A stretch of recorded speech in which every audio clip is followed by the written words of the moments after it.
Yo tout le monde, j'espère que tout le monde va bien. Moi j'ai un rendez-vous à midi, mais il est 11h42, hein, voilà, 11h42. Je sais déjà que c'est des gens qui vont me prendre pour une conne et qui vont arriver en retard. Donc normalement là c'est l'horaire à laquelle je devrais partir. Mais vu que le dernier message que j'ai reçu c'est je suis sur la route, ça veut dire que soit la personne est en retard, elle n'ose pas me le dire. Et dans ces cas-là, je préfère moi aussi être en retard soit elle va arriver, mais comme elle est en voiture, elle va prendre comme excuse le fait d'être en voiture pour dire je cherche une place pour me garer. Sauf qu'en fait, c'est pas parce qu'on est piéton qu'on doit être tributaire, victime du temps que vous perdez à vous garer en fait. Faut anticiper en fait, tout simplement. Bref. C'est pas ça dont je voulais parler aujourd'hui. C'est Nouvelle École, saison 2 là. Donc pour ceux qui savent pas, Nouvelle École, c'est une compétition de chansons, des battles et tout machin, de chansons rap français. Et donc, l'objectif à la clé, c'est d'obtenir 100 000 euros. Pour après pouvoir, tu fais ce que tu veux de ces 100 000 euros, mais le but c'est de te faire un nom dans la musique, de signer avec un producteur, un label, etc. Bref, en gros, tu démarres ta carrière quoi. L'année dernière, c'était Fresh La Peufra qui avait gagné. Moi, j'avais kiffé de ouf. Cette année, donc je veux pas spoiler les gens parce que ça se trouve, il y en a qui n'ont pas regardé. Il y en a, j'ai cru comprendre qu'il y en a qui l'ont pas regardé sous prétexte qu'ils ont entendu des oui-dire du gagnant, apparemment, qui aurait une plainte pour agression sexuelle, pour viol. Je sais pas si on peut dire ça sur YouTube, mais une plainte pour viol. Je vais le dire comme ça, voilà. Moi, je fais cette vidéo pour ça, parce qu'en fait, ça m'énerve. J'ai fait une story sur mon Snap en disant ouais, nouvelle école et tout, En plus, tout le monde m'avait écrit en mode tu verras, cette année, c'est éclaté et tout, machin. J'essaye de réarranger ma bague. Bref, tu verras, nouvelle école, cette année c'est éclaté et tout, machin. En fait, arrêtez de vouloir spoiler les gens. Il y en a plein qui m'ont écrit en me disant c'est éclaté, faut pas que tu regardes, le gagnant il a une plainte pour viol, c'est un violeur en série, patacouffin, enfin bref. Mais déjà de un, moi je suis pas une suiveuse, c'est pas parce que vous allez me dire ça que moi je vais pas regarder l'émission. En fait, j'ai autant de droits que tout le monde en fait pour regarder l'émission et pour me faire mon propre avis. Mais en fait, on est dans une société où les gens, c'est des suiveurs. Ils veulent te mettre une idée dans la tête. Et il y en a qui ont même pas regardé l'émission. Ils ont juste entendu des trucs pour dire ah ouais non mais moi je regarde pas un truc comme ça, je cautionne pas le viol. Non mais en fait il faut se calmer. Ce qu'il faut savoir c'est que moi j'ai regardé l'émission. Je suis très critique en plus, hein. Il y a des gens que j'aurais bien aimé voir jusqu'à la fin et tout machin, mais je vais pas spoiler pour ceux qui n'ont pas regardé. Mais effectivement, le gars, comme par hasard, il gagne. Comme par hasard, il y a une affaire de viol qui ressurgit, machin. Pour moi, c'est de la jalousie pure et simple. C'est de la jalousie, voilà. J'ai lu quelques articles un petit peu là sur Internet, parce que moi, j'étais pas au courant à la base. J'étais pas au courant, et même quand on me l'a dit, je me suis dit, je m'en fous, je vais quand même regarder l'émission. Parce que, bah, voilà, c'est pas pas parce que le mec il est accusé qu'il est coupable. C'est comme si moi on m'accusait de vol alors que je suis pas coupable. Tu vois, enfin, je sais pas. Et en fait, je me suis retrouvée avec des gens qui m'écrivent, qui me disent oui, parce que j'ai dit en gros qu'à la fin, je trouvais ça super émouvant, la finale et tout. Et voilà, le mec qui s'est battu pour avoir ses 100K, tu sens que c'est des jeunes dans cette émission, et c'est pas de la télé-réalité, c'est vraiment du live en fait. Et tu sens qu'ils font pas ça pour du show, ils font ça pour être reconnus, ils font ça pour transmettre un message, pour transmettre les galères qu'ils ont pu vivre. On a tous eu des galères, mais t'as capté, genre dans la cité, ils ont peut-être dealé des trucs, tu sens que des fois qu'il y a des mecs, ils ont les regards un peu perdus, qui fument des trucs, qui prennent des substances, ça se voit, tu vois, et limite ils s'en cachent pas, et c'est même limite pour ça qu'ils rappent, pour raconter leur vie, leurs difficultés, leurs déboires, leurs mésaventures, enfin voilà. Et je pense que Netflix, c'est pas une entreprise qui se permettrait d'être salie ou d'avoir une mauvaise image par rapport aux personnes qui passent sur Netflix. À mon avis, ils ont quand même vérifié le passé de ces participants, en fait. Et moi, ce qui me choque, c'est que, ok, le gars, il a une plainte qui est sortie à aujourd'hui, donc ça a été médiatisé. Pourquoi? Parce que le gars, il a gagné Nouvelle École, il a gagné ses 100 000 euros, et pour moi, il les a mérités. Mais les gens, sous prétexte qu'il y a cette affaire qui fuite, si le gars n'était pas connu, personne n'en aurait entendu parler, hein. Mais là, ça y est, les gens, ils ont la rage, ou je sais pas trop quoi. De ce que j'ai compris, des articles que j'ai lus, mais encore une fois, il y a beaucoup de désinformation dans les articles, donc ne croyez pas tout ce que vous lisez. Je trouve ça insupportable, les gens qui lisent et qui pensent bêtement, ah mais ouais, non, déjà c'est écrit une affaire pour un viol. Les gens, ils diffusent un message de viol en série. C'est un violeur en série. Non, non, c'est déjà deux choses antinomiques, c'est différent, ça n'a rien à voir. Et de deux, il est dans une affaire, donc il est accusé par une personne, de ce que j'ai compris encore une fois, ça n'engage que moi, qui l'a fréquenté en 2020, et elle aurait dit a priori qu'elle a été violée 3 fois. Mais dans ses dires, elle dit qu'en fait, au départ, c'était dans un ascenseur, dans tel endroit, dans telle pièce, machin, et qu'elle dit qu'au départ, elle était consentante, et qu'ensuite, elle est revenue sur ses dires. Mais en fait, moi, quand j'entends ça, quand je lis ce genre de choses, sachant qu'en plus la fille, elle a porté plainte 1 an après, encore une fois, d'après les articles que j'ai lus, enfin, quelques-uns, ils disent pas tous la même chose, mais la version qui revient le plus souvent, c'est ça. Donc, elle a porté plainte 1 an après. Donc, je suis d'accord que voilà, là, effectivement, t'as un rapport. La définition d'un viol, c'est quoi? C'est assouvir son besoin sexuel, avoir un attouchement, parce que ça part d'un attouchement, c'est pas forcément de la pénétration, un attouchement ou des gestes ou un rapport sexuel non consenti. En gros, c'est un rapport sexuel non consenti. Un rapport sexuel, ça peut être introduire quelque chose, ça peut être donc dans les parties intimes, hein, ça peut être voilà, des attouchements sexuels répétés, ça peut être de la pénétration donc avec voilà, un objet phallique ou autre, voilà, bref, en gros voilà. Mais la meuf, enfin pour moi en fait, en tant qu'expérience personnelle, je suis déjà effectivement tombée sur des personnes, un homme, voilà, qui, voilà, bah, on est en train de faire d'avoir un rapport ensemble, et puis pour X ou Y raison, bah, je me sens pas bien, et je dis à la personne, non, mais arrête-toi, s'il te plaît, tu vois, là, je me sens pas trop bien et tout. Et bah, des fois, on va pas se mentir, t'as des hommes qui, bah, c'est animal, en fait. Et peut-être que eux, ils ont pas conscience que c'est le début d'un viol, tu vois ce que je veux dire? Donc, je trouve ça facile, en fait. Après, c'est toi et toi-même. Enfin, peu importe, le mec, il fait 1m90, 95, et il est baraqué, machin. C'est à toi de faire vraiment comprendre que voilà, non, next, stop.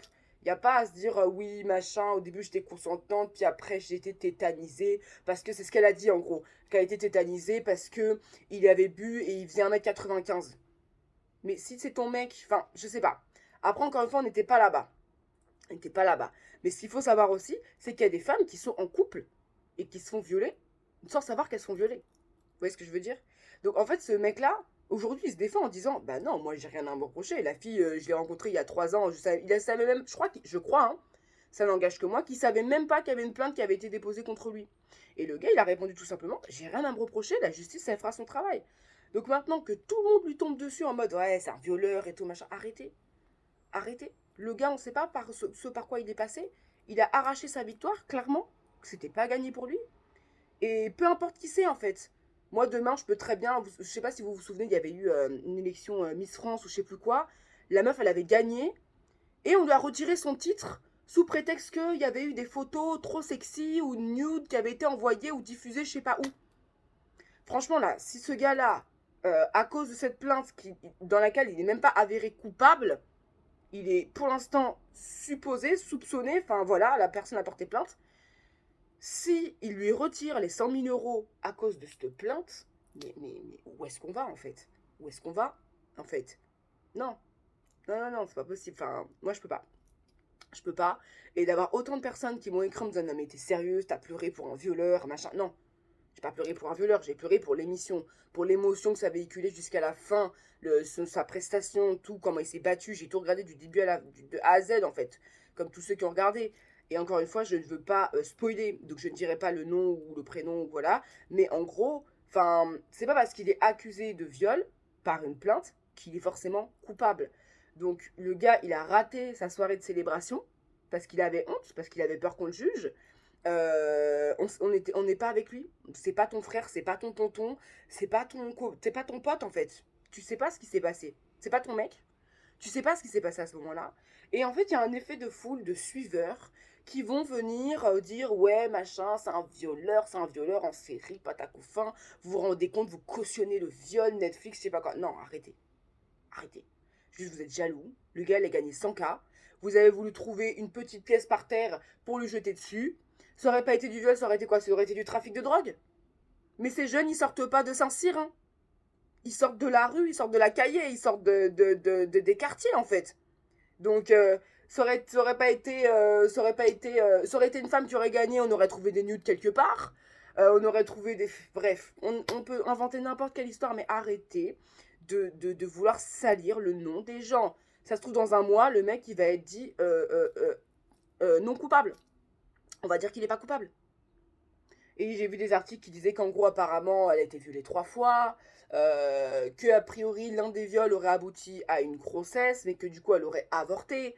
Mais 3 ans en arrière, comment vous allez faire? J'aimerais bien savoir comment ils vont faire pour justifier que l'enfant avorté était bien de ce gars-là, suite à un viol qu'elle a déclaré un an après. J'aimerais bien savoir. Franchement, ma cocotte, faut avoir les reins solides. Hein. Celle qui a porté plainte là, faut vraiment qu'elle ait les reins solides. Je sais pas. Je sais pas. Je sais pas. Que apparemment ça doit laisser des traumatismes. Je veux bien, il n'y a pas de souci. Je sais ce que c'est un avortement. Je sais ce que ça peut engendrer. Qu'elle a des traumatismes aujourd'hui ou quoi, ok. Mais pourquoi vous attendez que le gars gagne nouvelle école pour sortir ce genre de dossier sur lui? C'est pas le hasard, c'est sûr. Et encore une fois, je pense que Netflix ne se serait pas risqué à, entre guillemets, salir son image avec ce type d'affaires-là.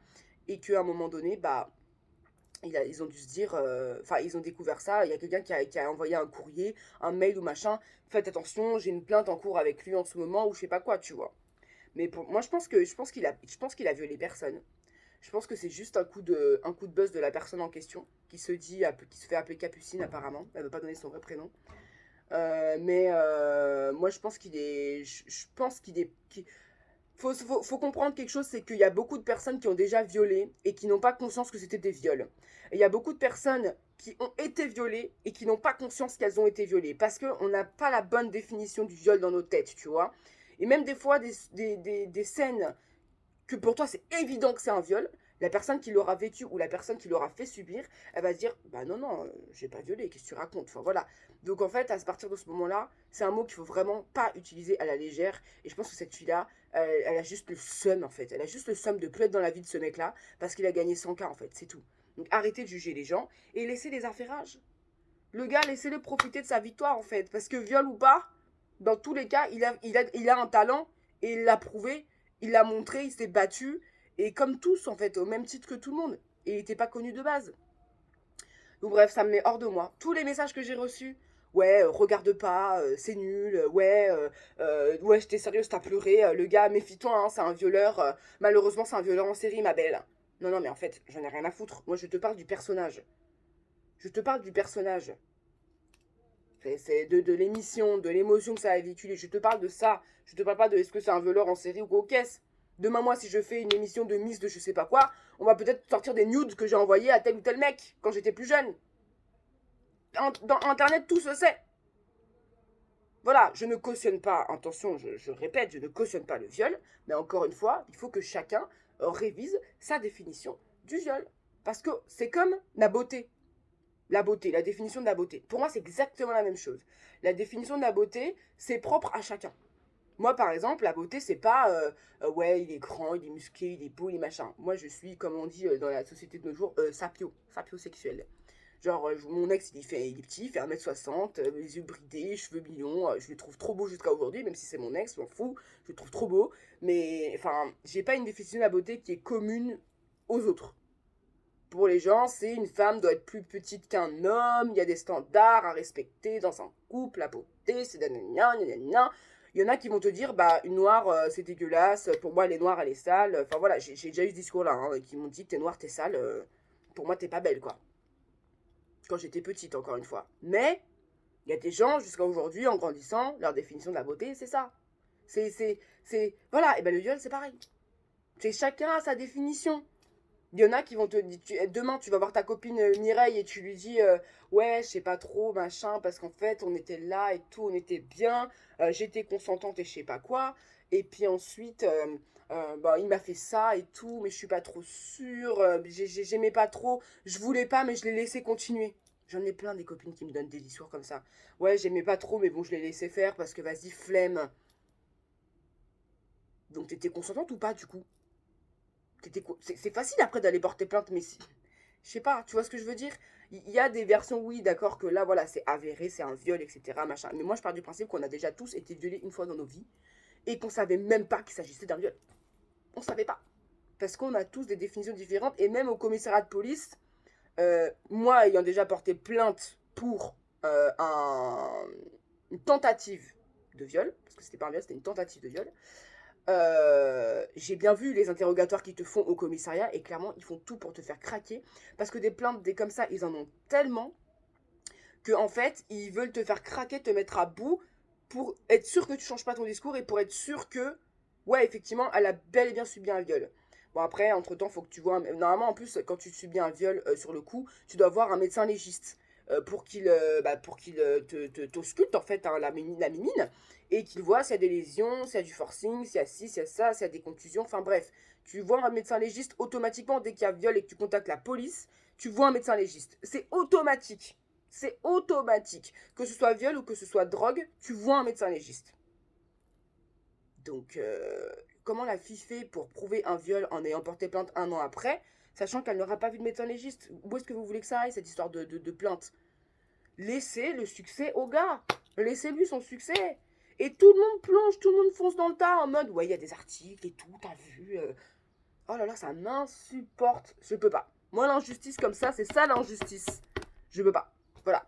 Dites-moi ce que vous en pensez en commentaire. Moi, personnellement, je sais pas, je le connais pas ce mec-là. Je pense qu'il est innocent, très honnêtement, mais je le connais pas. Peut-être que demain on apprendra qu'il est coupable. Peut-être que demain il sera pas coupable. Mais dans tous les cas, si vous avez aujourd'hui l'impression d'avoir été violé, que ce soit un homme ou une femme, parce que ça arrive des deux côtés, vous allez porter plainte. Vous allez chez les flics le jour même. Il faut pas attendre. Vous allez le jour même, dans l'instant qui suit, ou même vous les appelez. Ils se déplacent. Parce que moi, quand c'était tentative 2, j'avais appelé, ils s'étaient déplacés. Et j'avais été voir un médecin légiste. Voilà, mais moi je savais qu'il m'était rien arrivé, c'était une tentative de. Mais tellement ils sont, qu'on appelle ça, hyper à cheval sur les procédures, tu dois aller voir un médecin légiste. Parce que bah, le médecin légiste va vouloir appuyer cette démarche-là, et ça va être plus simple pour toi pour après appuyer ta plainte et être cru aux yeux de la loi, en fait, tout simplement. Donc voilà, donc si vous êtes témoin de ce genre de choses, donc témoin visuel ou audible de ce genre de choses, ou bien que vous-même vous avez vécu ce genre de choses-là, il ne faut pas hésiter. Alors oui, on dira la justice, c'est long, c'est machin, nanana. Ouais, mais si tu commences pas, tu finiras jamais. Donc dans tous les cas, il faut porter plainte. Voilà, c'est tout. Sur ce, à bientôt. Non mais les gars, vous voulez rire? Le rendez-vous que j'ai à midi, donc il est midi 2. Il m'a dit il m'a dit je suis sur la route à 11h35. Je lui ai dit ça veut dire que tu es en retard? Il m'a dit non. Et ensuite il m'a dit à 47 et 11h58 il m'a dit c'est impossible de se garer ici. Je vous l'avais dit ou pas? Et je lui ai écrit bah faut anticiper quand on a une voiture. Voilà. Je vous l'ai dit, je les connais par cœur les gens. Ils partent du principe que parce qu'ils ont une voiture ça leur donne le droit d'arriver en retard. Non frérot, non, regarde. Moi je ne suis pas partie. Je me retrouve à faire partie des gens qui arrivent en retard parce que j'ai pas envie de poireauter toute seule comme une conne dans un restaurant. Bref.